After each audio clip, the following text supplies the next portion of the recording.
سلام زخبركم تخاتلت موزايك بحلي أما دبدرسان كما يتغنيو إنهم بار نلوم معلتي حزلكم قريبا زلوخ مدب من اللاي حموشت مصحفتي زبل كمستري وزلوخميو لازن حموشت مصحفتي حدشت مصحفتي حانتخاب جرمن حانتخاب نروي حانتخاب أمريكا كلتخاب إرترا استتصحفة حموشت مصحفتي بب حدا خنريانينا كيدم أوغن كمتي وطرو بخمزي أب فيديو خاات خلقو زقبرو حصر زبلت حصار موزيك أنا مسجاجريت كتلونا ناي أمانيل ولد جابر مومنا حدا خبت حنت خبت زفوتون درفتاي كل جزء أنا زفوتون نعهم ككافلكم دس لزبلنيو نعاهن سمعنا مو بدحرقو بقطتان أبتي مدبنا هن أبتينا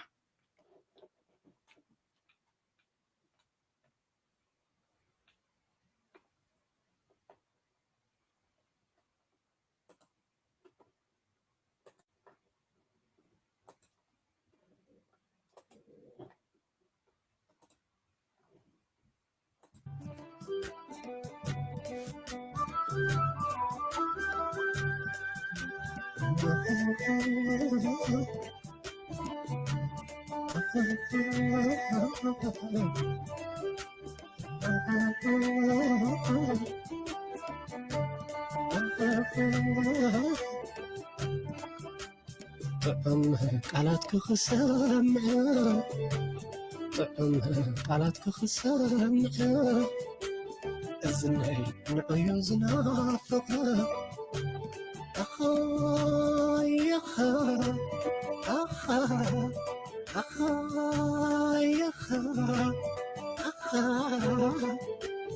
حشقة بلن بحشقة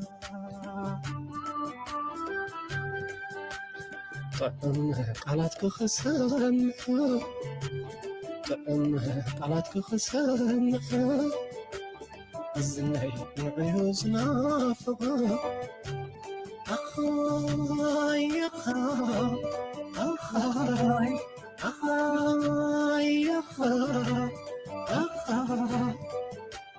حشقة بلن بحشقة شكر الشكر الشكر الشكر ركبي ولدو تخلي جنة حلايت عنقالت أبقري سادلا لغو الله يوتر الشكر الشكر الشكر الشكر ركبي حليفة ما كانوا أبقى مطلال بطعمي زي معرفات لبيت عنقلوا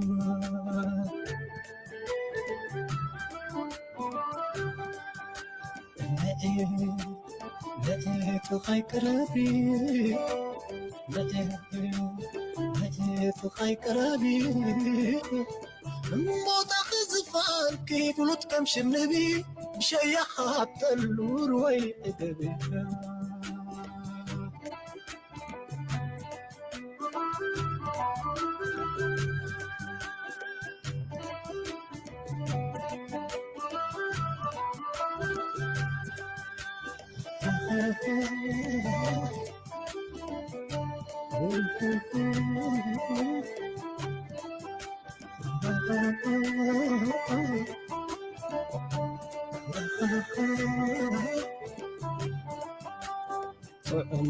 قالت كخسامع قالت كخسامع زني نعيوزنا فقا أخاي أخاي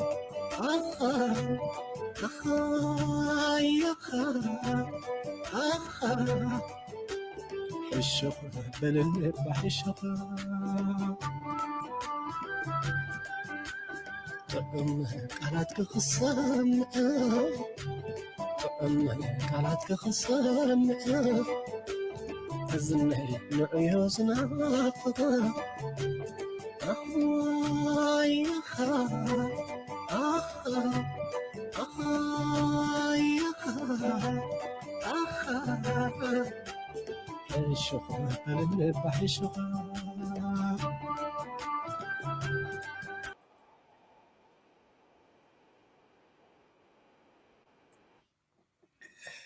هراي مس امانيل ولد جابر مومن عينا صنيحنا كاب قطمون العلي تهرمتن تي زيمان ازي دسبلكا هرمت كالعل زخونه مالتيو مبار نلو معنتي كم زغلص كلكم حمشته عبيت مصحفتي حنت ازي عبايتن كانت حنت الاسيلا بزخونه ابز عمت زي حزنا يا بزلنا عمت 2025 ن 2024 كحالفو يزمسل اب حدش عمت مبزحت غزي تنقدامت 5 وارح بنهري اذا خيد دحري زحل زبل بزخونه كن كندي عمت كندي مصحفت وصينا ابز عمت زي بحاده خنرينا بقصالي كال قدمنا ابتن 5 مصحفت متاون كم تخل غزي بزعوا ناي زحلفه اب قله مدب وي بزع زمص نزراربو ابز حلفه كم تخاتاتلكمو اب عنان بسيك ديران مركوس بمغبار تاريخ هوت اقاتاتلا جنرال تشم ارغتو تشم ارغتو من يزبل اب حدا شوعات تقص نايزا مصحف زسفره نصرا بعزازي اب زصحافه احتم تحدر تحتمو عباي مصحف ناي عنان بسيك ديران اب حدا ابتمأتوي حدا شدشتا شوعات تقص بزعبا جنرال تشم ارغتون اتي اقاتاتلو زنبرنا شحن 970 زملكت ام موزايك ባህሊ ازنتي نيره اجي اب موزايك ባህሊ مستزنتو ازي بزح سب رئيتوتات بهيوم عستات 19 زخون سبب حدا معلت ريو ازي مساط نيرو كاب منጭ ተጠቂሱ ካብናይ መጽሐፍ ከም ዝኾነ ብዝኾነ ግን ኤሪ ቲቪ ኦፊሻል ኤሪ ቲቪ ኤሪትሪያ ኦፊሻል ዝብል ናይ ሕድር ሚድያ ዝብል ውልቀ ሰብ ይኹን ሓን ወኪል ንበሎ ኣብ ትርኢቶ ናይቲ ዝቀረበ መደብ መጽዩ መሰል ቅዳሕ ናይ ሕድሪ بزخون عينت منقد كقرب يفقدن يو سلازي اندحر دازي علي خايو كنكسكا اينا كو متداغاغا متغاطي مخا يوتيوب شانل كان عصواينا زبل كس قريب ودحان معصاوي كالدي كالن نسو خالق حتى خوينو بزخونه ግን ናይ ህዝቢ ታሪኽዩ ታሪኽና እዚ በሽኸት ሕጎስ ይዝግባኣ ከሓደ ሰብ ተገቢሱ ነቲ ታሪኽ እንተንቢብዎ ኣነ ዝንበብ መጽሓፍ ኣይሰኣንኩን ንባዕለይ ውጽሓፊ ጽሑፋተይ ጽሒፈ ከምብቦ ዘጸገም ነገር ኣይኮነን ብዝኾነ ግን دقرمي مالت نهز بتاريخ كسع زخونه من جتا إسكا مش كمان كم زعينة مصحف وصي خمسة يلو زي فلت سب عزيز وزح سل زخونه نت مصحف موع إلنا نحسبه إنا سلزي بخو مقات أمينا بزي فقاد ناي درستي مصحف ملو أين ببني ناجن كونشل كابت مصحف نملالي ناي تاريخ كأصل زخونه نتي تاريخنا زي فلت حدش ولدو من سي ولدو مفلت ان مخان تبايلاتنا يبان راب زخونه ግን ኣብቲ ስሓቦ ጉቶቶ ኹን ኣቲ ደለናን ብዓቢውን ዕላማ ናይ ዩቲዩብ ቻነል ንጹሪ ካብ ቀደም ንገልጾ እዩ ብሕጅውን ዝቕየር ነገር ኣይክህልን እዩ ንገንዘብ ዝዓለ መስራሕ ኣይኮንና ንሰርሕ ንታሪኽ ንባህሊ ህዝቢ ኤርትራ ክስነድን ናብ ዝቕጽል ወለዶ ክመሓላለፍን ነዚ ዘሎ ንኡስ ወለዶ ንምምሃርን ብዝንጋዕን ዝዓለመ መደብ ስለ ዝቐርብ بزخونه نتاشعو زقربنا يا بمسرة طلب نايتي إيري تي في إريتريا أوفيشال حضر ميديا زبل طلب علينا يشعو مسألنا يا جن أقدموني فلت نيرة أبزي بزعبا ناي أمر صالح حقوس كاب أستراليا زصحف ومصحف ناي شكيني ناي سو محمود إبراهيم حدا خافتم أب شعين تعتمد سبعا حدا أبستخايا قدامي هاجراو قبائي كابتم 19 فصاميت استمرصه محمود ابراهيم شكيني شنجعتي من 72 اب كينات حد بسحل تسوئه حدا كابتم ابالات قياده العامه 38 تنون استمرصه تاريخ هوتناتو اب زغلصلو اب كلت تغص بزعبا ناي قاتاتلا تشم ارغوتو بزعبا ناي كينات ناي بالوا بزعبا ود حمبرتي غلز ملكت اب صحيفو سلد نبره قدمون ساعات فرقان زخون تكابج تبحال قال تشم ارغوتو ዘዳለወቶ ኣብ ኣዲስ ኣበባ ይኹን ኣብ ካልእ ሓደ ውዑዕ ዝኾነ ናይ ስነዳ መደብ ተዳልዩ በዓል ሻለቃ ገዛው ዝበሃሉ ምስ ተሸመ እርገቱ ኣብታ መኪና ዝነበረ ተወጊኡ ዝተረፈ በዓል ንሱ ዘዘንትዎ ንኩሉ ኣዋሃሂደ ሓደ ናይ 25 ደቂቕ መደብ ኣቕሪበ ኣለኹ ስለዚ ኣብቲ ዩቱብ ቻነል ከድኩም ክትርእይዎ ትኽእሉ ኢኹም ምናልባት ተቐዳመይቲ እታ ኮይና ተኣልያ ዝብል ሕቶ ተተላዒሉ ብኸምኡ ምክንያት ኢና ኣሊናያ ክንደጋግሞ ደሊና ዘይኮና ኣጋጣሚ እኳ ንፅቡቃ ኮይኑዋ ምክንያቱ ካልእ እውን ኣካታዕ ነገራት ስለ ዘሎ ኣብዚ ናይ ሸኪኒ መፅሓፍ ዓምር ፅሒፍዎ ከም ዘሎ ድሕርቲ መደብ ምዝርጋሕ እውን ንዓምር ደው ኢለ ከም ዘዘራረብኮ ጅምጃም ክዛረብ ዝኽእል ተኮይኑ ንዕኡ ዝግድሁ ሰባት እንተለኣ መፅኦም እቲ ወዲ ሕምብርቲ ገብረሂወት ገብረስላሴ ሕምብርቲ ዝመርሓ ሓይሊ ኣብዚ መፅሓፍ ተጠቂሱ ከም ዘሎ 333 እዩ ዝብል እቲ ሓይሊ 315 ትበሃል ከም ዝኾነት ሓደ ካብቲ ጌጋታት ዝተገብረ እዩ ካልእ ማዕረምታታት እውን ክቐርብ እዩ ብዝኾነ ግን ንዕኡ ዝግድሁ ሓይሊ ናቱ ዳ ኣላ እምበሪ ጅምጃም ኣብዚ መፅሓፍ እንታይ ዝብል ሓይሊ ናቱ እዩ እምበሪ ወዲ ሕምብርቲ ኣብታ እዋን እቲኣስ ኣይነበረን ናብ ካልእ ቦታ ከይዱ ነይሩ መኸይዱ ምክንያት እውን ይጠቕስዎ እዮም ገሊኦም ብዝኾነ ኖ ነይሩ ናቱ ቆቢዕ ገይሩ ዝኸይድ እቲ ስርሒት ብወዝቢ ዝተኽብረ ይኮነን ብመፅናዕቲ ተገይሩ ዝብሉ ሰባት ይድውሉ ኣለው ፍቃደኛታት ተኮይኖም ሓደ መዓልቲ ትርንዕ ዝበለት መደብ ክነካይድ ኢና ብከምዚ ኣጋጣሚ ኢኻ ታሪክ ዝስነድ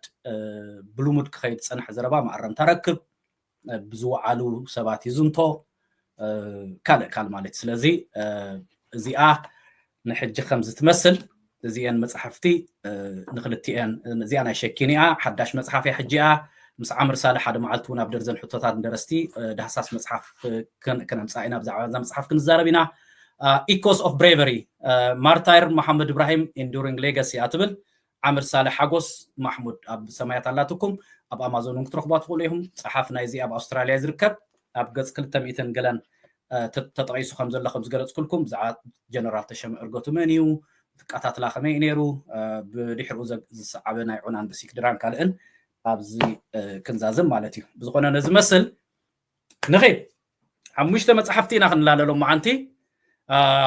እዚኣ ትርእይዋ ዘለኹም በብሓደ ክመፀን ስለዝኾነ ከርእየኩም መፅቡቅ ገይረ ኣብቲ ስክሪን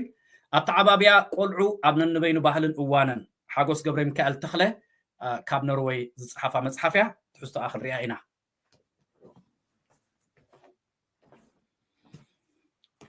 ስነ ፍልጠት ቅድድም ብሽክለታ ብሱራፊኤል በየነ እዚኣ ቅድሚ ሕጂ ታሪክ ብሽክለታ ኤርትራ ዝብል ናይ ነዊሕ ዓመታት መፅናዕቲ ዘካየደላ መዋእል መሃንሾ ፀሓፋ መፅሓፍ ኣላ ትፈልጦ ኢኹም ዓባይ መፅሓፍ ሕጂ ከዓ ስነ ፍልጠት ቅድድም ብሽክለታ ዝብል ብሱራፊኤል በየነ ሓዳሽ መፅሓፍ ወፅያ ኣላ እዛ መፅሓፍ እዚኣ ኣብ ኣስመራ እያ ተሓቲማ ዘመናዊ ስነ ጥበብን ቃልስን ኣብዚ ናይ በዓል ተበረኸ ተስፋሁነይ ኣቦ ዘመ ሃገር ኮኸብ ዘመን ድልድል ወለዶታት የማነ ባርያ ከም ዝብሎ ዘሎ ኣላላይ ሙዚቃን ብዓለም ሃይለ ወዲ ካበለሪ ዝፀሓፋ እዚኣ እውን ክንደስሳ ኢና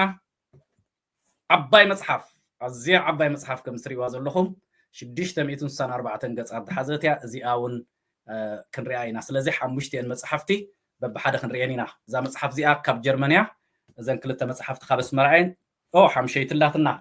ሓምሸይቲ ካብ ኣሜሪካ ዝወፀት እዚኣ እውን ብዙሕ ኣይተዘርግሐትን ሕጂኣ ክትርእይዋ ኢኹም ኣይተመረቐትን እውን ሕጂኣ ክትምረቕ መስለኒ ወረቐት ዓዲ ቆንፂ ካብዚ ካብ ኣሜሪካ ጳውሎስ ሚካኤል ናትናኤል ኣብ ሓደ ምዕራፍ ወረቐትካ ወረቐት ዓዲ ቆንፂ ክገብራ ወረቐቱ ወረቐት ዓዲ ቆንፂ ኮይኑ እዩ ዝብል ኣብ ትግርኛ ልሙድ ዝኾነ ዘራርባ ኣለና ብኸመይ እታ ባህላ ወፅያ ኣብ 3 ገፅ ኣብ ውሽጢ ይገልፆ እዩ ሒዛቶ ዘላ ትሕዝቶታት እውን ክንሪኣ ኢና እዚኣ ኣብ ኣሜሪካ እዩ ዝነብር ጳውሎስ ሚካኤል ናትናኤል ስለዚ ነዘን 5 መፅሓፍቲ ብሬጋ ክንሪአን ኢና ኣራይ ንጀምር ወረቐት ዓዲ ቆንፂ መበቆል ታሪክን ክፋል ህዝቢ ኤርትራ መበቆልን ታሪክን ክፋል ህዝቢ ኤርትራ 1466 ክሳዕ 1941 ጳውሎስ ሚካኤል ናትናኤል ቅድሚ ሕጂ ካልእ መፅሓፍ ኣበርኪቱ ነይሩ ሳብ እንግሊዝኛ እያ The Fighter's Letter እያ ትብል ፊክሽን እያ ካልኣይቲ ከዓ ነለትኩም ወረቐት ዓዲ ቆንፂ መዘከርታ ኣለዎ ኣብዚ ምስጋና ኣለዎ بدحرو ناب تحستو يزخيد بمقدم مأتولو منالبات تا مأتوي كنا تحستو مخنن ببشعنا مأتو كنكيدنا تحستو مقدم مأتوي سلسلتاوي تولدي عدقنصي مسمر ولدو صحافاي معرف حاده شمن ترجمن معرف كلتا مسرت عدقنصي مسرت دقتشم كلتا نطب حاده تولدن مبقولن كلتا نطب خلته اتوشم ود حزباي كلتا نطب سلسته عدقنصي مسرت دقتشم كلتا نطب ربعته عدقنصي معرف سلسته مرب ملاش سلسته نطب حاده مرب ملاش قدم مخلقال بعداويان غزاتي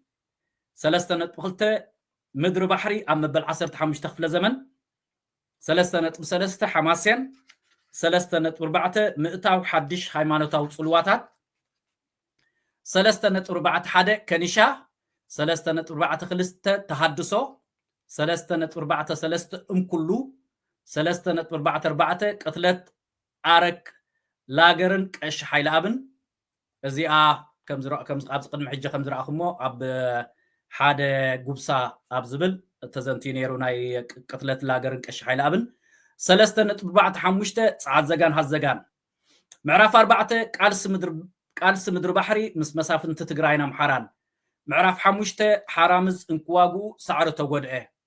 معرف شدشته معبالتات اب عد قنصن كبابيان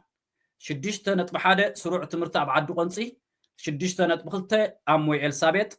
معرف شوعته تقاومو دق بحري دق مدر بحري صره مغزات طاليان معرف شمونته دبتر عد قنصي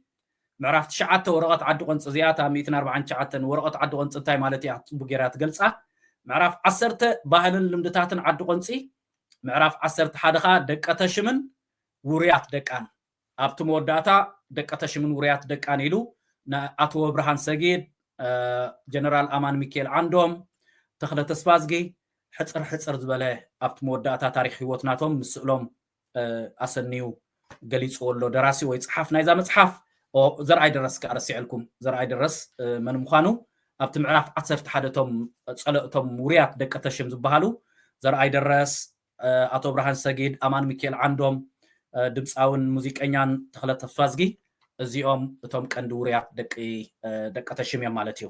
ስለዚ ኣመእተዊ ምናልባት ቁርብ ትንክፍ ዘበሎ ክንሪኦሞ ብድሕሪኡ ግን ወለደታት ኣሎ ብዚ ከምቲ ኣብ ኩሉ መብዛሕቲ ግዜ ንሪኦ ኣተሽም መኒዩ ብድሕሪኡ ንመነመን ወለደ ኣተሽም ንመንቆርዮስ ከዓ ንቆራይ ንሓባል ንጫዓይ ንተኣዛዝ ወሊዱ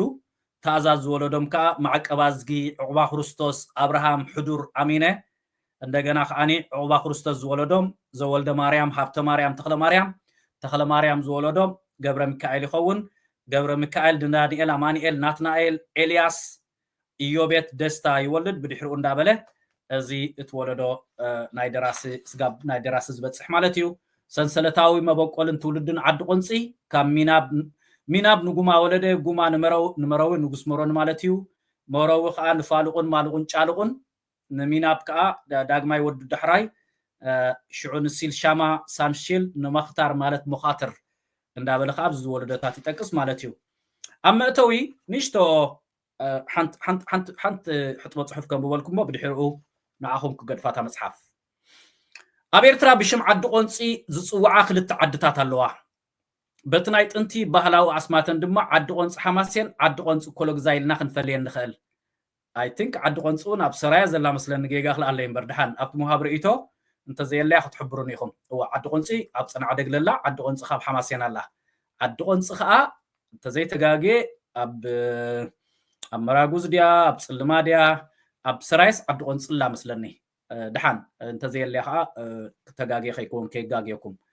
تحانت عد قنصي اب تناي قدم وردا دقتشم حماسين اب زحجي زوبا بريخ ماخل تباهيلو تصواع زلو كفله هاجرنا اب استات 1496 عامه مرت فرنجي كم استدكونه تاريخ زحبرنا يو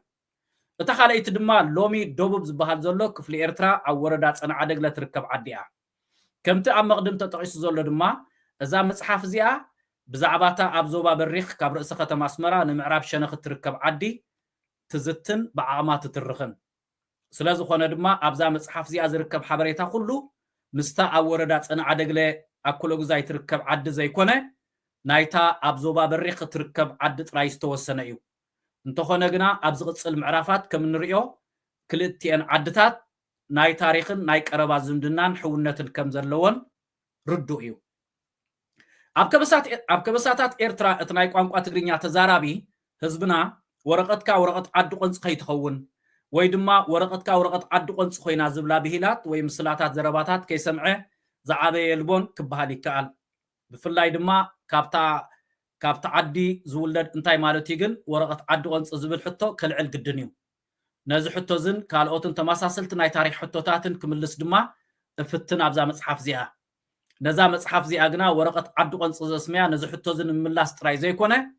ብዓብዩ ታሪክ ናይ ዝዓዲ ንምግላፅን ንወለዶታት ንምትሕልላፍን ምእንትን ብዓቕማ ንምፍታነን እዩ ይብል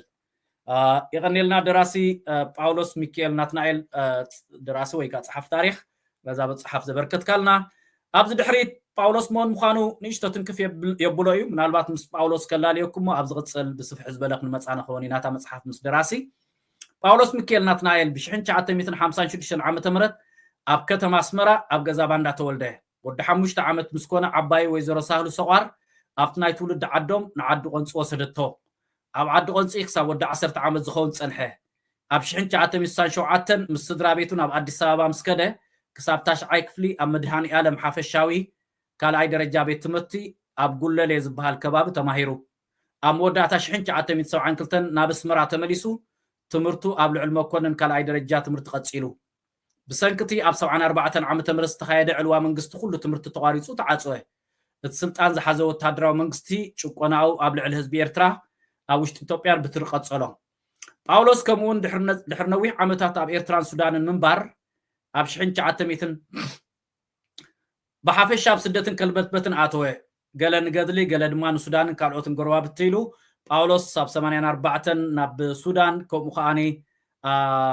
ኣብ ሱዳን ክነብር ድሕሪ ምፅናሕ ኣብ 84 ከም ሰቡን ኣብ ኣሜሪካ እቲ ዝብህጎ ዕድል ትምህርቲ ብምርካብ ኣብ 1990 ብቀዳማይ ዲግሪ ተመረቐ ከም ውፅኢቱ ድማ ኣብ ፌደራላዊ መንግስቲ ንልዕሊ 31 ዓመታት ክሳብ 2022 ዓመተ ምህረት ኣገልገለ ድሕሪ ካብ ስራሕ ዶ ምባሉ ናይ ታሪክ መፅናዕቲ ብማስተርስ ኣብ ምውዳእ ይርከብ እዚ መስል ጳውሎስ ሚካኤል ናትናኤል هراي نخيد عباي مصحف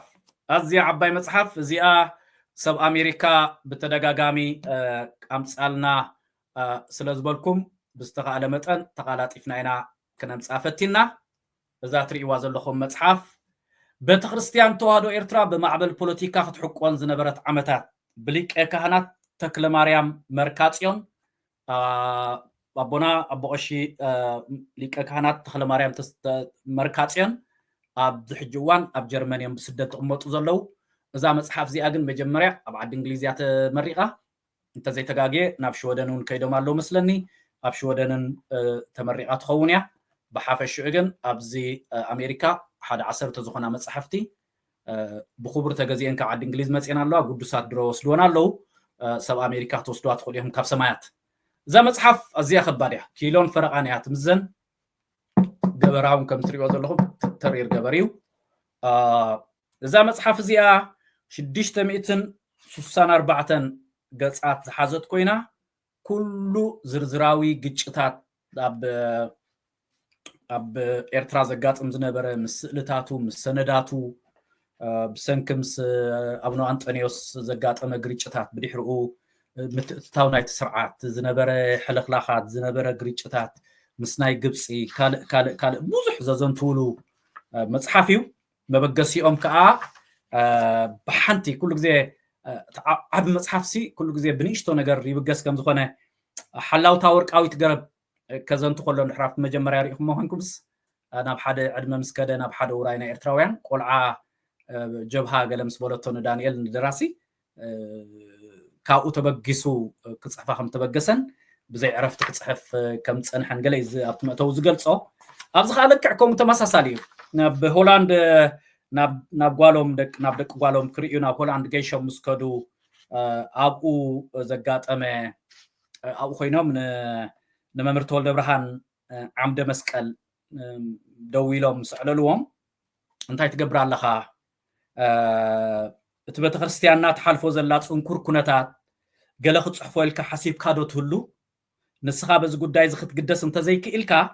ካልእ ክግደሰሉ ይኽእል እዩ ዝበሃል ስለ ዘየሎ እቲ ብድሕረና ክመፅእ ዘለዎ ትውልዲ ክፈልጦን ክመሃረሉን ዝግብኦ ታሪክ ክጠፍኦ እዩ ስለዚ እዚ ታሪክካ እዚ ጉዳይ ስለዚ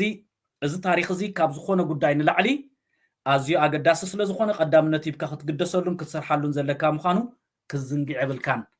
ዝብል ለብዋ ምስ ሕለፉሎም እዮም ነዛ መፅሓፍ እዚኣ ክፅሕፍዋ ተበጊሶም ኣቦቀሺ ኣብቲ መጀመርያ ኣብ ናይ ንእስነት እቲ ጋዜጠኛ ካህን ኣብ ግዜ ማሕበር መንእሰይ ፍኖቶ ብርሃን ዝብል ስእሎም ኣሎ እዚ ካልእ ንዝኽሪ ትኹነለይ ብምባል ስፍሕ ዝበለ ፅሑፍ ኣቕሪቦም ኣለው ኣብ መጀመርያ ገፅ እውን ምስጋና ኣሎ ቅድሚ ሕጂ ደራሲ ዝፀሓፎም መፅሓፍ ኢሉ መሰረተ ኣሚን ኣስመራ 1965 በቋፃፅራ ግእዝ ኣብ ገሊኡ በቋፃፅራ ግእዝ መስለን ተዘይተጋጊ 65 I think 73 ይመስለን ተዘይተጋጊ ብዝኾነ ግን መሰረተ ኣሚን ናይ ቀዳሚት መፅሓፎም ኣብ ኣስመራ ፍኖተ ብርሃን ጀርመን 1989 ህፃናት ሕደጎም ናባይ ይምፁ እስራኤል 2013 ታሪክ 4 ኣስመራ ሽወደን 2016 ብሂላት ሕዝቢ ሓበሻ ጀርመን 2020 ካብ ምስልምና ናብ ክርስትና ጀርመን 2021 I think ገሊኡ ዓመተ ምህረት ብግእዝ ገሊኡ ብናይ ፈረንጂ ከይኮን ብዝኾነ ግን እዚአን 5 መፅሓፍቲ ቅድሚ ሕጂ ዝተፅሓፋ 6 መፅሓፍቲ እዚኣ ሻውዒቶም እያ ትኾን ዘላ መሰረተ ኣሚን ፍኖተ ብርሃን ህፃናት ሕደጎም ናባይ ይምፁ ታሪክ 4 ኣስመራ ብሂላት ህዝቢ ሓበሻ ካብ ምስልምና ናብ ክርስትና ትሕዝቶ ብዛዕሚ ሰፊሕ ስለ ዝኾነ ብከመይ ከነላልዮ ንኽእል ይሽግረኒ እዩ ብዝኾነ ግን እቲ ሒዝዎ ዘሎ ምዕራፋት ጥራሕ ንባዕሉ ኣብ 4 ገፅ ተጠቂሱ ዘሎ ስለዚ ነቲ ትሕዝቶ እውን ከምብቦ ጥራሕ ክንምንታይ ግዜ ክወስደለይ ከም ዝኽእል ርዳእኒ ብዝኾነ ግን ንጥር እንዳበልኩ ገለ ካብ ሒዝዎ ዘሎ ርእስታት ክዕልለኩም እሞ ብድሕሪኡ ናብቲ ካልእ ተቐሪቦ ዘሎ መፅሓፍቲ ክንከይድ ግዜ ከይወስደልኩም ሓባሪ ኣርእስትታት ንዝኽሩ ኩሎም ትኹነለይ ስለምንታይ ነዚ መፅሓፍ እዚ ክፅሕፍ ከም ዝደለኹ ምምላስ ካብ ሃገረ ጀርመን መንበረ ጵጵስና ኣብ መጀመርያ 1990ታት ኣብቲ መንበረ ጵጵስና ዝረአ ዝነበረ ፀገም ንትምህርቲ ሰንበት ብዝምልከት ዝተኻየደ ጉባኤ ፍታሕ ዘይተረኽቦ ስራሕ ናይ ምጅማር ትፅቢት እቲ ካብ ጀርመን ዝመፀ ጋሻን ስራሕ ናይ ምጅማር ትፅቢት እቲ ካብ ጀርመን ዝመፀ ጋሻን ስራሕ ናይ ምጅማር ውጋጣምን ክቡር መሪጌታ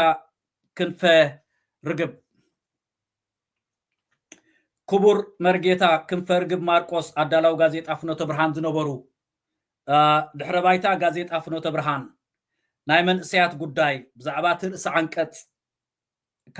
ካብቲ ነበብቲ ዝተረኽበ ግብረ መልሲ እዚኦም እዮም ኣቡነ ሉቃስ ናይ ቀደም ኣባ ፅጌ ምርጫ ፓትርያርክ ዝመበገሲኡ ኣብቲ መንበረ ጵጵስና ዝተፈጥረ ዘይምርጋእ ድሕሪ ዕረፍቲ ብፁዕ ኣቦና ኣቡነ ማርቆስ መተካታ ጳጳስ ንምምራፅ ዝተኻየደ መስርሕ እቶም ታሪክ ብክብሪ ዝዝክሮም ብፁዕ ኣቦና ኣቡነ ማርቆስ ናይ ኤርትራ ሃገረ ስብከት ቀዳማይ ጳጳስ ካብ 1877 ክሳብ 1953 ክቡር ጸሓፌ ትእዛዝ ገብረ ስላሴ ዓስቡ ሓደ ካብቶም ናይ ታሪክ ብዓቢ ክብሪ ዘልዕሎም ዓበይቲ ሊቃውንቲ ቤተክርስትያን ተዋህዶ ክቡር ርእሰ ደብር ዑባ እንድርያስ ዓስቡ ሓደ ካብቶም ዓበይቲ ሊቃውንቲ ቤተክርስትያን ተዋህዶ እቶም ታሪክ ዝኸበደ ስብእና ዝነበሮም ንኦርቶዶክሳዊ እምነቶምን ቀናዕ ዝነበሩ ክቡር ደጃዝማች ሓረጎት ባሕሪ ነጋሲ ኣባይ ሃብተ ጽዮን እቶም ንቤተክርስትያን ተዋህዶ ዓብይ ክበሃል ዝኽእል ውዕለት ዝወዓሉ ክቡር መልአከ ሰላም ዲሜጥሮስ ገብረ ማርያም ናይ ማህበር ሓዋርያ መስራትን ኣቦ ወንበርን ዝነበሩ ክቡር ሊቀ መዘምራን ሞጎስ ዑባ ጌርግስ ሓደ ካብቶም ዝሓለፉ ዓበይቲ ጸሓፍቲ ዝነበሩ ሊቃውንቲ ቤተክርስትያን ተዋህዶ ዝተገብረ ፈተነ መገሻ ኣቡነ ገብርኤል ንኣዲስ ኣበባ ንኣቡን ፊልጶስ ተዋህበ ውክልና ፖለቲካዊ ተጽዕኖ ኣብ ቤተክርስትያን ምምስራት ግዝያዊ ሲኖዶስ ምምፃእ ኣቡነ ያዕቆብ ኣበናይ መንበር ንጸጋዕ ብምባል ተላዕለ ሕቶ እቲ ብልኡኻን ኦርቶዶክሳውያን ኤርትራ ናብ ግብፂ ዝተገብረ ቀዳማይ ጉዕዞ ኣብ ታሪክ ተሓዳስ ቤተክርስትያን ዝተኻየደ ቀዳማይ ምርጫ ጳጳሳት ግዝያዊ ሲኖዶስ ንምፍራስ በቶም ጳጳሳት ተገብረ ፈተነ እቲ ብቐጻሊ ሰላም ርሒቑዎ ዝርከብ ዝነበረ መንበር ጵጵስና መሪጌታ ይትባረኽ በርሀ ዋና ጸሓፊ ኮይኖም ምምዳቦም ምስ ኣቡነ ዮሃንስ ዝተገብረ ናይ ኣጋጣሚ ርክብ እቲ ጋዜጠኛ ምሰካየድቲ ጋዜጠኛ ንባዕሎም እዮም ጋዜጠኛ ዝባ ሊቀ ካህናት ተክለ ማርያም መርካጽያን ማሕበር ሐዋርያት ዘካየዶ ርክብ እቲ ጋዜጠኛ በሃንደበት ካብ ስራሕ ተሰናቢትካ ምባሉ ዝተገብረ ጉባኤን ዘኸተሎ ሳዕቤንን ዝተጸውዐ ጉባኤ ንህሉ ኩነታት ቤተክርስትያን ብዝምልከት ዝተገብረ ጽብብ ዝበለ ጉባኤ እቲ ምርጫ ፓትርያርክ ንኸካይዶ ቤተ መንግስቲ ዝተገብረ እገዳ በቶም ጳጳስ አንጻር አቡነ ያዕቆብ ክግበር ዝርከብ ዝነበረ ተቃውሞ ንሃገረ ስብከት አስመራ ዘጋጠሙ ፈተነ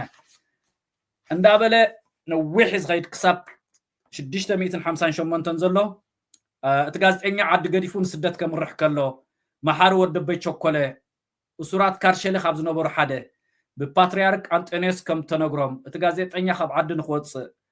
እቲ ምርጫ ሓምሻይ ፓትርያርክ ተባሂሉ ክግበር ዝተረኣየ ናይ ፖለቲካ ፀወታ እቲ ቀኖና ቤተክርስትያን ሰዓረ ሽመት አባ ቄርሎስ እቲ ፓትርያርክ አንጦኒዮስ ተገይሩ ዝተባሃለ ዕርቂ ሓቂ ዘይነበሮ ዕርቂ እንዳበለ ኣብ ዘመነ ደርጊ ዘጋጠመ ተደራራብ ፈተና እንዳበለት በአያት ዛዝምታ መጽሐፍ ኣዝዩ ብዙሕ እዩ ዓብ መጽሓፍ እዩ ንታሪክ መወከሲ ንዘሎ ኩነታት መግለጺ ብዙሕ ጻዕረን ዝፈሰሶን ድኻምን ዝፈሰሶ ኣዝዩ ዓብ መጽሓፍ ስለ ዝኾነ ኣብ ታሪክ ንግደስ ሰባት ነፍሲ ወከፍና ክንውንና ዘለና መጽሓፍ እያ ክልተ ሕራይ ዘመናዊ ስነ ጥበብን ቃልስን ኣብዚ ከም ትሪእዎ ዘለኹም ናይ 4 ሰባት ናይ 4 ፍሉጣት ስእሊ ዘሎ ተበረ ተስፋውነይ ትሪእዎ ኣለኹም ኣቦና ተወልደ ብርሃን አቶ ብርሃን ሰጊድ የማነ ባርያ ከምኡኻ ኣላላይ ሰኣላይን ሙዚቀኛን ይብል ናይ እሱ ኣይፈለጥኮን ዘለኹ ኣብቲ ውሽጢ ክንሪኦ ኢና ድሓን ኣብዚ ደራሲ ዘመናዊ ስነ ጥበብን ቃልስን ዓለም ሃይለ ታሪክ ህይወት ናቱ እዩ ዘሎ ኣብዚ ኣብ 1951 ሚያዝያ 16 ኣብ ኣስመራ ተወሊዱ ኣብ ቤት ትምህርቲ ካምቦንስ ምራቅ 9 ክፍሊ ተማሂሩ ኣብ ቤት ትምህርቲ ናይ ሽዑ ልኡል መኮንን ናይ ሎሚ ሓፈሻዊ ድማ ናይ ላዕለዋይ ትምህርቲ ቀፂሉ ዓለም ካብ ንእስነቱ ትሒዙ ኣብ ስነ ጥበብ ዘተኮረ ብምንባሩ ምስቶም ካልእ ዝሓደርዎ ናይ ሙዚቃን ድራማን ጽልዋታት ናይ መጽሓፍ ልምዱ እውን ዘማዕበለ ከም ባህሊ ከዓ ሓሊፉ መጽሓፍ ዘፍቅር ነበረ ካብዚ ብምብጋስ ካብ መጀመርያ ሰብዓታት ብዑቱብ ተታሒዝዎ ዘሰላስሎ ድርሰታት ነበርዎ ኣብ ናይ ምግዳል እዋናት ቀጻሊ ዝክሮም ጠፊኦም ከይኮኑ ይስከፈሎም ነበረ ድሕሪ ናጽነት ካብ ዘካየዶም ተፍትሽ ድማ ንመብዛሕትኦም ብጽቡቅ ክረኽቦም ከኣለ ካብ ጽሓፎ ድርሰታት በብሓደ ንምርኣይ ዓለም 1971 ክሳዕሎ ምስ ሰነዱ ዘይተረኽበ ዘይምርኣይ ክምሓሸኒ 72 ድብልቕልቕ 73 ዓመርዑን 74 ኣብርህት 83 ኣብ ሜዳ ሓሳበይ ምሳኹም ሴማነ ገብረ እግዚአብሔር ወዲ ጥሮታ 85 ሜዳ ኣይኣምንን እየ 1986 ሜዳ እዮም ነዞም ጽሑፋት እዚኦም ፍቓድ ኣምላኽ እንተደኣ ኮይኑ ብሓገዙ ኣብ ሓደ ጠርኒፉ ሓፀርቲ ልበወለድ ጽሑፋት ብዝብል ኣርእስቲ ብጥሙር ንህዝቢ ሃገር ካልኣይ መጽሓፍ ከበርክተሉ ይትስፎ ይብል እዛ መጽሓፍ ከም ትሪእዋ ዘለኹም ናይ ታሪክ ናይ ስነ ጥበብ ኤርትራን ቃልስን እተዘንቱ መጽሓፍ እያ ስእልታት ኣለዋ ድርሰታት ተኻየደ ድራማታት ባንድታት ኣዝዩ ናይ በዓል ወዲ ፊሊፖ ናይ በዓል የማነ ባርያ ናይ በዓል ዑስማን ዓብድራሂም በዓል ምቡርቶ ባርቡይ ከምኡ ዝኣመሰለ ግጥምታት ናይ በዓል መምራ ሰለስተ ሰማ ናይ ብዙሕ ዘካተተ እዩ ብዛዕባ ድራማ ሙዚቃ ካልእ ደርፍታትን ግጥምታትን ዘለዋ ኮይና ምናልባት እንታይ ሒዛላ ንምርኣይ ንእሽቶ ትሕዝቶ ኣጥራሕ ክነንብብ ሞ ናብተን ክልተ ተሪፈን ዘለዋ ክንከይድ ትሕዝቶ ቀዳማይ ክፋል 1940 ስጋብ 75 ምዕራፍ 1 ስነ ጥበብ ኣብ ቃልሲ ምዕራፍ 2 መንቋሕቋሕታ ምዕራፍ 3 ማሕበር ቲያትር ኣስመራ ምዕራፍ 4 ተዘክሮታት ምዕራፍ 5 ካልኦት ደቂ ማሕበር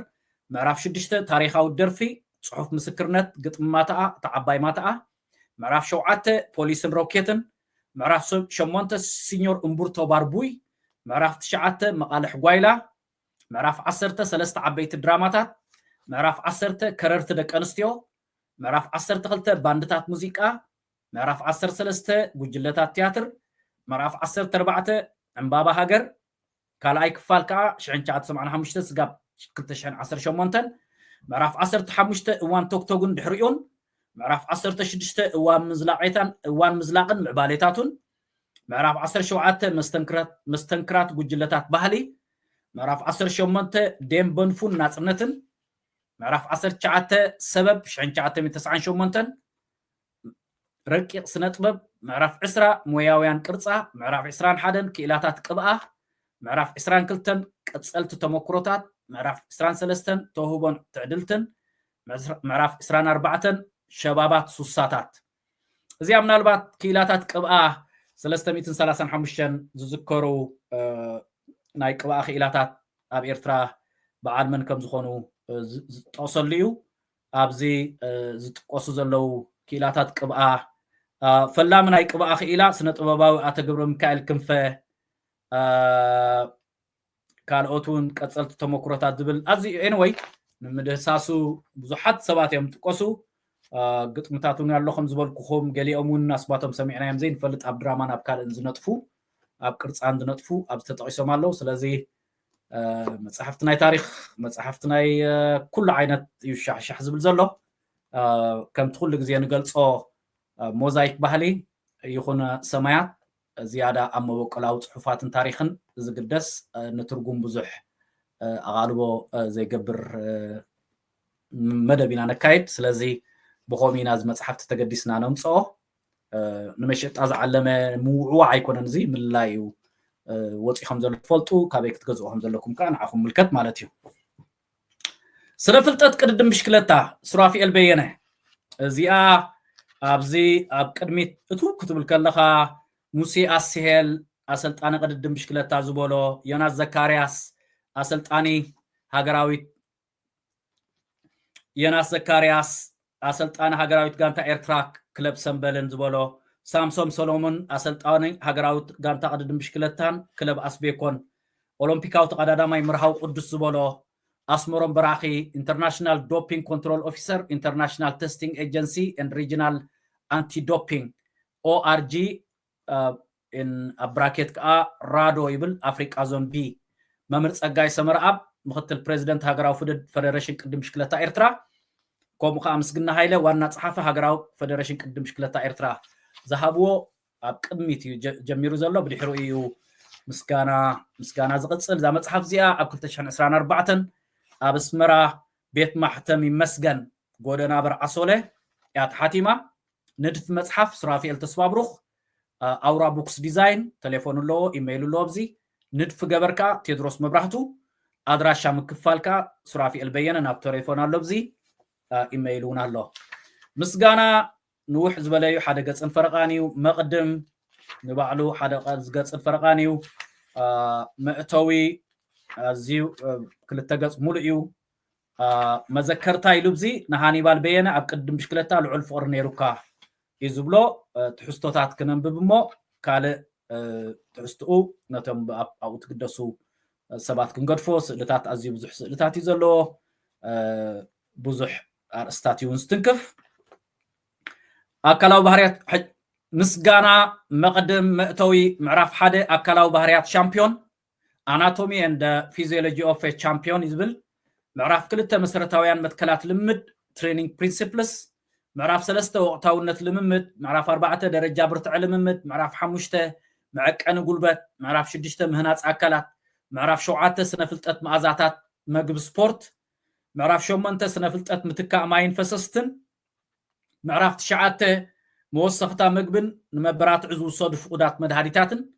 ምዕራፍ 10 ወሃብቲ ሓይሊ መድሃኒታት ማለት ፐርፎርማንስ ኢንሃንሲንግ ድራግስ መወከሱ ጽሑፋት ሬፈረንስ ኤንድ ባይብሊዮግራፊ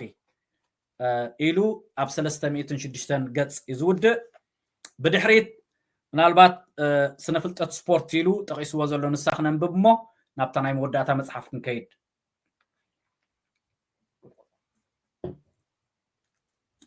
ስነ ፍልጠት ስፖርት ዝጥቀመሎም ቃላትን ኣምራትን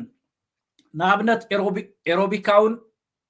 ኣናሮቢካውን ብቕዓት ልዑል ተጠቃምነት ኦክሲጅን ማለት VO2 max ላስቲክ አሲድ ቁጠባ ጸዓት ቁልጥፋትን ዝሑላትን ፋይበር ጭዋዳ ካሎሪ ርዝነት ልምድ በዓቀን ትሬኒንግ ኢንቴንሲቲ ዞናት ህርመት ልቢ ሄርት ሬት ዞን ጉልበት ፓወር ዞናት ጉልበት እንዳበለብዚ ሱራፊኤል በየነት መእተው ዝገለጸ እዩ እዚኣት መስል ዚያ መጽሐፍ ገበርን ዲዛይንን ኣዝዩ ወላ ኣብቲ ናይ ውሽጥ ንድፍ ገበር ይኩን ንድፍ መጽሐፍ ኣዝያ ደስ ትብለካ መሳጢት መጽሐፍ ኮይና ረኺብያ እዚኣ ማለት እዩ ናይ መወዳእታ ብሰማያት ዝተሓትመት መጽሓፍ እያ ትኸውን ዘላ እዛ መጽሓፍ እዚኣ ሕጂ ኣብ ዕዳጋ ተዘርጊሓ ዘላ التعبابي قلعو أبنن بين باهلن أوانن حاجوس قبر ميكائيل تخله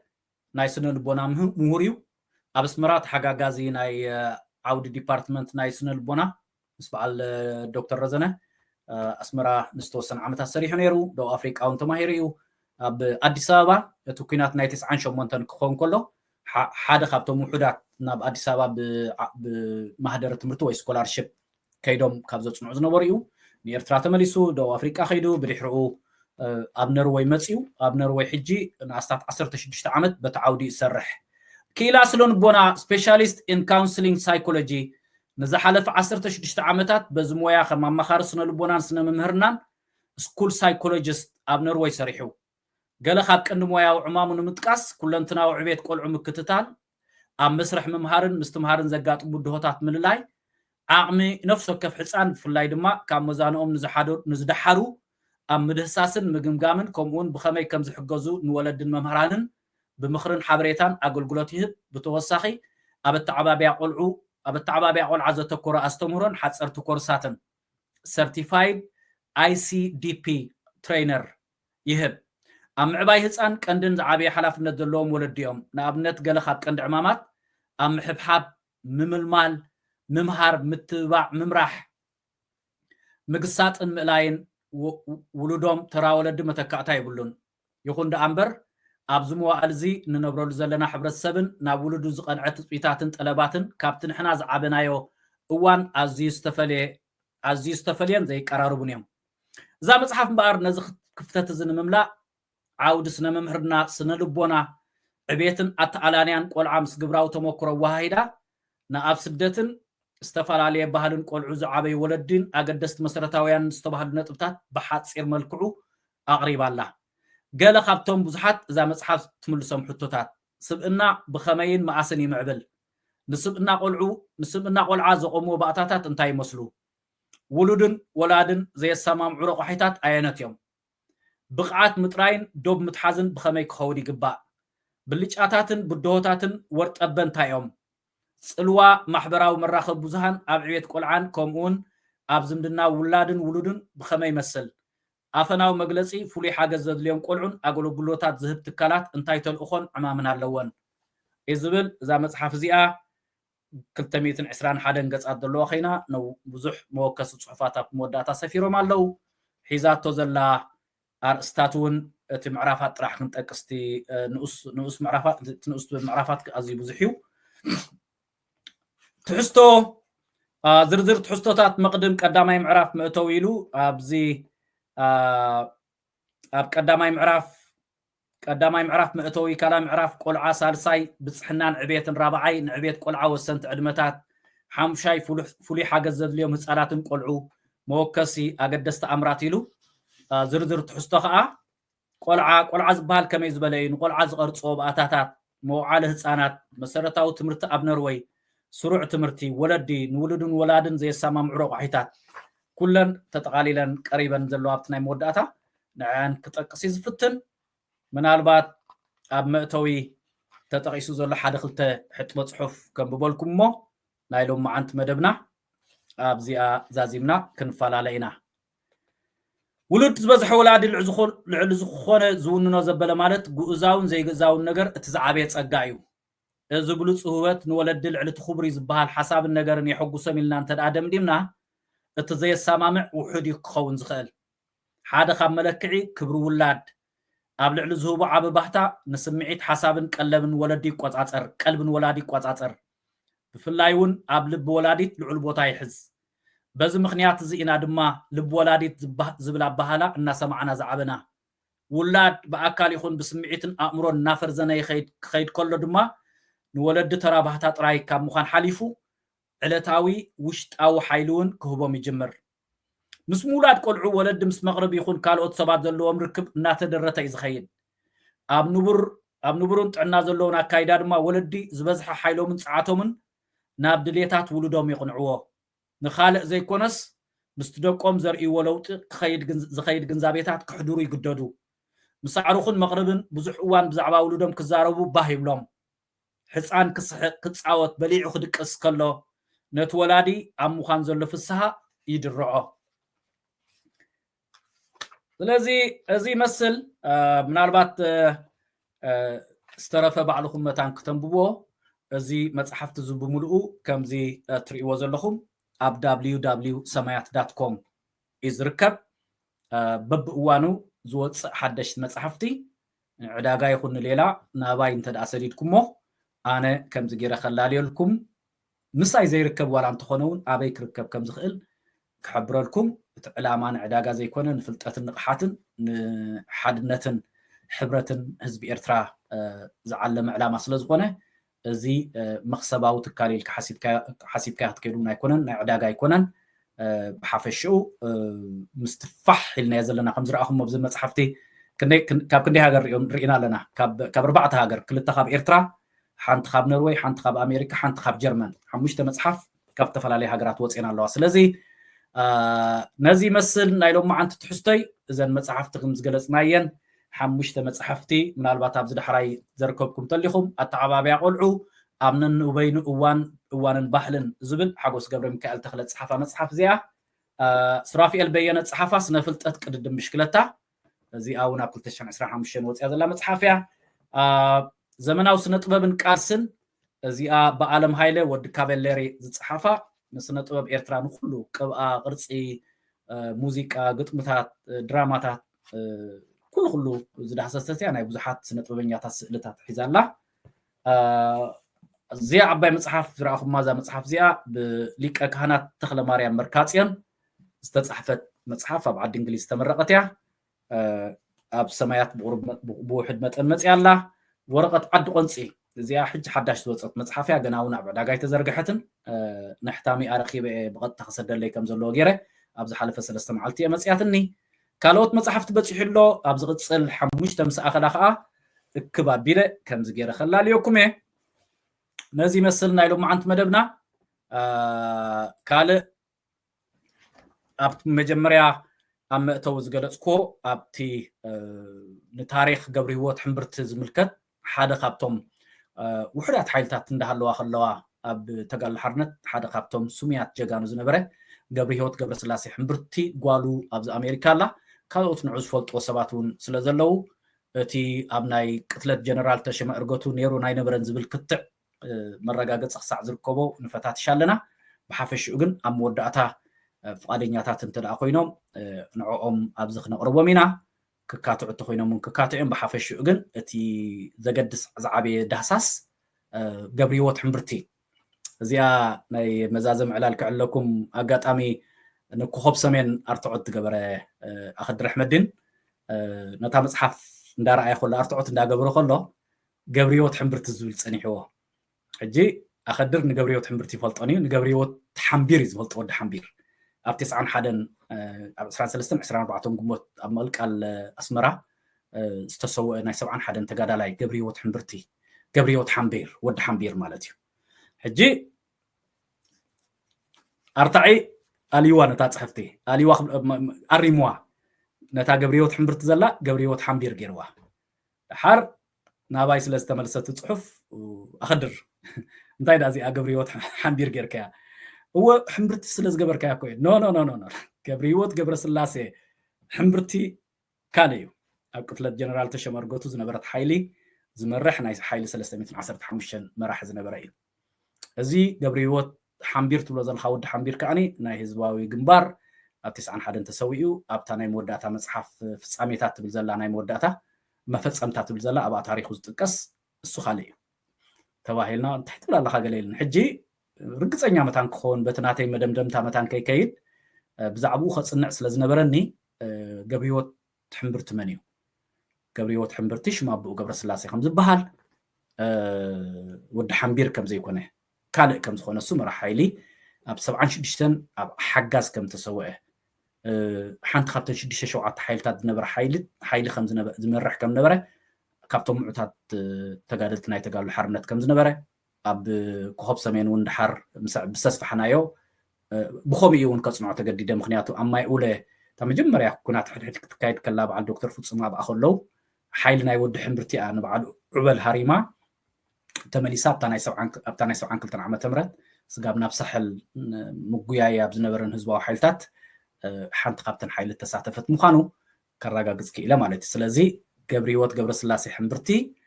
قالوا لابز امريكا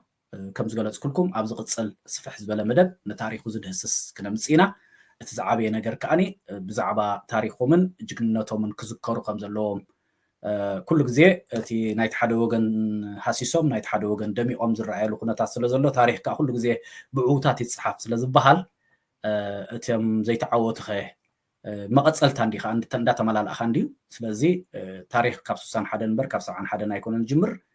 ኣብ ሞንጎ ዝነበረ ቃልሲ ዝነበረ ጅግንነት ዝነበረ መስዋዕቲ በብዝተፈላለየ ጋጣሚ ክዝከርን ክጥቀስን እዩ ዘሎ ከም ዝገለጽናዮ ኮኸብ ሰሜን ከምኡ ምጽሓፍኩ ኣነ ናይ ሸኪን እንህለኩም ኣብ ጽሒፉሎ ጸሓፊ ንኮኸብ ሰሜን ምርኩስ ብምግባሩ ናብ ከባቢ 3 ገጽ ዝኸውን ጽሙቕ ኣቢሉ ናይ ዶክተር ፍጹም ታሪኽ ህይወት ኣብ ጽሒፉሎ ናይ ያሕያ ጃብር ዶክተር ያሕያ ጃብር ኣብ ታሪኽ ህይወት ሎ ስእልታት ኣሎ ወላ ናይ ሸኪንን ገብሪ ህይወት ሕምብርትን ብሓንሳብ ዝተሳእልዎ ስእሊ እውን ኣብ ዝጠቂሱሎ ስለዚ እቲ ታሪኽ ይጽሓፍ እዩ ዘሎ ይወፅእ ኣሎ ክእረም ዘለዎ ነገራት ከዓኒ እንዳተኣረመ እዩ ዝኸይድ ኣብ ዝቕፅል ከም ዝገለጽኩልኩም እንዳተደዋውልና ኣብ ሓደ መወዳእታ ክሳዕ ንበጽሕ እቲ ታሪኽ ነጻርዮ ኣለና ብዓብዩ ግን ንዝኽሪ ገብሪ ህይወት ሕምብርቲ ኣብ ዝቕፅል ሓደ መደብ ንምድላው ኣብ ምጽፋፍ ኣለና ብምዝንታው ዲኸውን ወይቶም ዝዛረቡ ሰባት ኣምጺኻ ኣካቲዕኻ ዲኸውን ኣካቲዕኻ እኳ ዘይኮነ ግን መበገሲታ ናይ ኩሉ ግዜ ገብሪ ህይወት ሕምብርቲ ምስ ምቕታል ናይ ጀነራል ተሸመ እርጎቱ ተላዒሉ ዝመጽእ ስለ ዝኾነ ተሓይልናቱ ከዓ ስለ ዝኾነ ንሱ ነይሩ ዲ ኣይነበረን ነናቶም ርእቶታት ዝህብሉ ሰባት ስለ ዘሎ ገሊኦም ነይሩ ብሉ ገሊኦም ኣይነበረን ይብሉ ቆቢዕ ናቱ ከይተረፈ ገይሩ ይኸይድ ነይሩ እንዲ ከመይ ገይሩ ዘይነበረ ዳ ይብሉ ኣለዉ ጅምጃም ኣባል ቅያዳል ዓማ ዝነበረ ኣብቲ ከባቢ ናይ ወተሃደራዊ ኮሚቴ ኣባል ስለ ዝነበረ ፀብፃብ ናባይ ክመፀኒ ከሎ ካብ ምክትል መራሒ ሓይሊ ከም ዝመፀኒ ወዲ ሕምብርቲ ኣብቲ ከባቢ ከም ዘይነበረ ሽዑ ግዜ ካልእ እዩ ዘሎ ብዝኾነ ኣብ ዝቕፅል ሒዝና ክንቀርብ ኢና ይቐኒለይ ክብረት ሃበለይ ደርዘን ሕቶታት እንደረስቲ ገንጋም መፅሓፍ ካልእ መደባት ኣብ ዝቕፅል ቀርብ እዩ ሞዛይክ ባህሊ ከም ትሪእዋ ዘለኹም መዓልታዊ መደባት ትፍኑላ ናብ 80,000 ሓቢላ ቀሪባላ ኣብ ዝቐረባ ግዜ ናብ 100,000 ክትኣቱ ተስፋ ንገብር ኣበርከቲ ትከታተልዎም ኣለኹም ብጀካቶም ኣስማቶም ዝጥቀሱ ካልኦት ንፉዓት ተሓጋገዝቲ እውን ኣለዉ ብናቶም ሓይልን ፃዕርን እዩ ኣብዚ ደረጃ ተበፂሑ ዘሎ ናይ ሓደ ውልቀ ሰብ ክስታይ ኣይኮነን ኣሜሪካውያን ቲም ወርክ እዮም ዝብሉ ስለዚ ናይ ሓባር ስራሕ እዩ ኣነ ብቅድሚት ኣብ ዘለኹ ብድሕሪት ግን ብዙሓት ሰባት እዮም ዘለዉ እሞ ደጊመ የመስግነኩም ይቐኒየለይ ክብረት ሃበለይ ኣብ ዝቕፅል ብካልእ መደባት ክሳዕ ንራኸብ በቢ ዘለናዮ ሰላምን ጥዕና መኮነን ተስፋይ ምሳኹም ፅናሕኩ ደጊመ የመስግነኩም